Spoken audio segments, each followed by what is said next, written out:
ఈ నేపథ్యంలో పండుగ సాయన్న పేరు ఇప్పుడు హాట్ టాపిక్ గా మారిపోయింది. అసలు ఎవరి ఈ పండుగ సాయన్న అన్న దానిపై సోషల్ మీడియాలో పెద్ద ఎత్తున సర్చ్ ఆపరేషన్ జరుగుతోంది. పండుగ సాయన్న మహబూబ్ నగర్ జిల్లాకు చెందిన ప్రజావీరుడు. ఆయనను తెలంగాణ రాబిన్ హుడ్ గా కూడా పిలిచేవారు.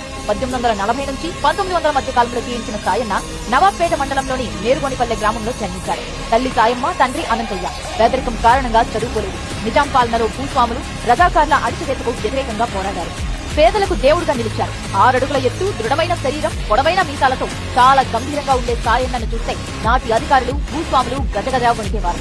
అధికారుల దృష్టిలో బందిపోటుగా ముద్రపడ్డ ప్రజలకు మాత్రం దేవుడిగా మారారు.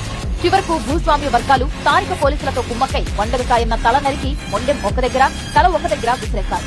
డక్కలి బలమ్మ వంటి కళాకారులు ఆయన గాథలను పాటల రూపంలో వ్యాప్తి చేశారు. నిజాం రాజ్యంలో ఆయన చేసిన తిరుగుబాటు తెలంగాణ ఉద్యమంలో ఒక సమాంతర చరిత్రగా నిలిచింది. 2023లో వనపర్తిలో సాయన్న విగ్రహాన్ని ఆవిష్కరించారు. ఇలా పండుగ సాయన్న జీవితం తెలంగాణ సాంస్కృతిక, సామాజిక చరిత్రలో కీలక భూమిక పోషించింది.